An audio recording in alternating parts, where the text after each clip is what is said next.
Learning objectives. After completing this digital module, learners will be able to understand the basic differences between microeconomics and macroeconomics, learn about some salient features of the capitalist economy, learn about four major sectors in an economy according to the macroeconomic point of view, learn about the historical context of Great Depression and its influence on the studies of macroeconomics. Learn the interrelations between the total production of the country and rate of interests, wage rates, and other attributes. Macroeconomics and its emergence. What is macroeconomics? Macroeconomics is the branch of economics that studies the behavior and performance of an economy as a whole.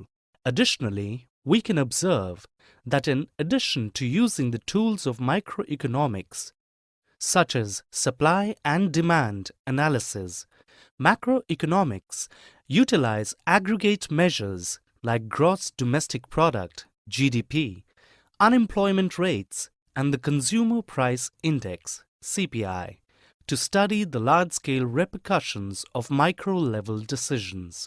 Macroeconomic policy is usually implemented through two sets of tools, viz., the fiscal and monetary policy. Fiscal policy is the use of government's revenue and expenditure as instruments to influence the economy.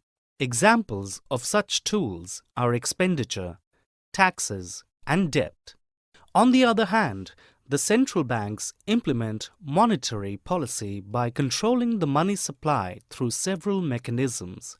These policies focus on limiting the effects of the business cycle to achieve the economic goals of price stability, full employment, and growth.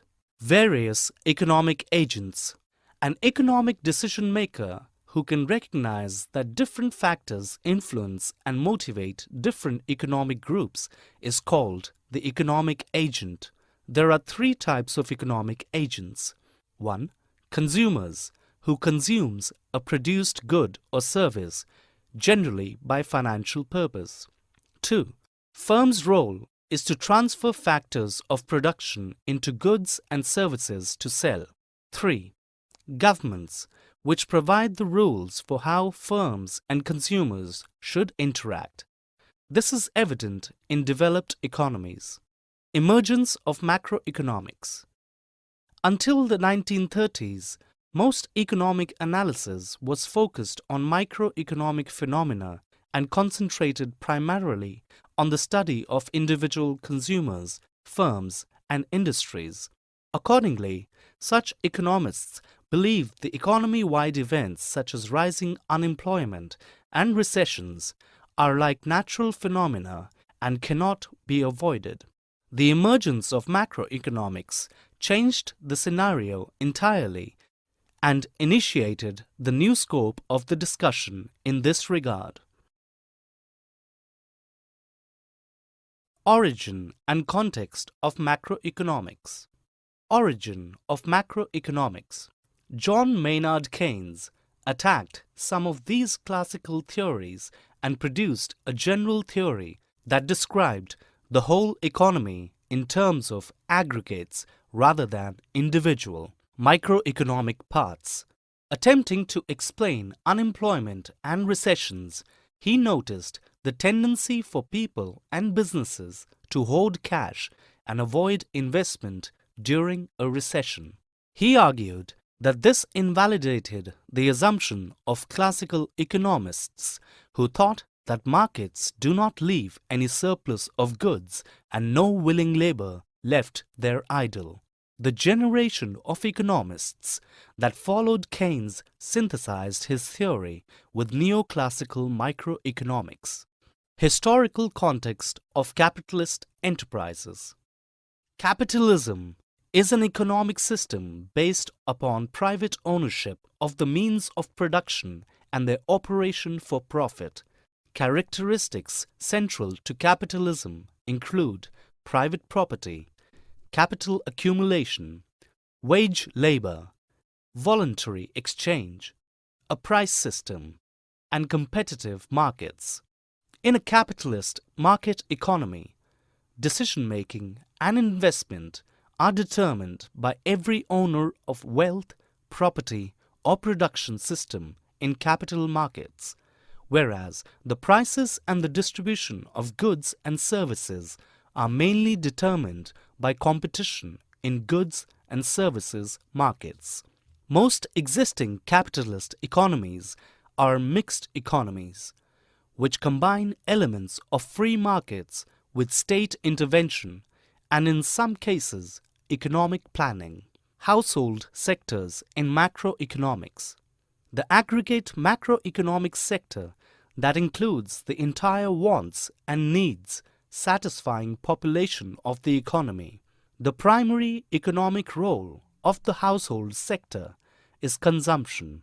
The share of gross domestic product purchased by the household sector is termed consumption expenditures. This is one of four macroeconomic sectors.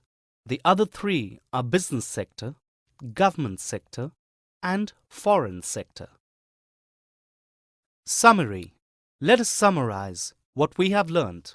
Macroeconomics deals with the aggregate economic variables of an economy. Prices of different goods and services generally have a tendency to rise or fall simultaneously. The price or employment level of this representative good will reflect the general price and employment level of the economy.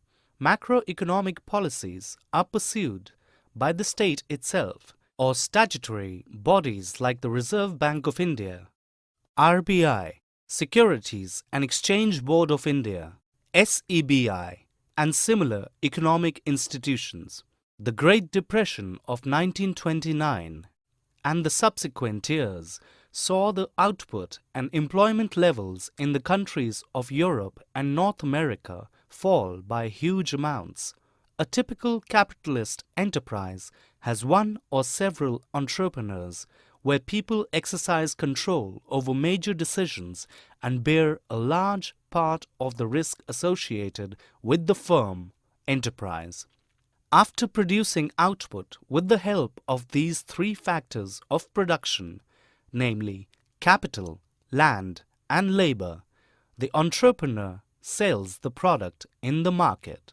Apart from the firms and the government, there is another major sector in an economy which is called the household sector.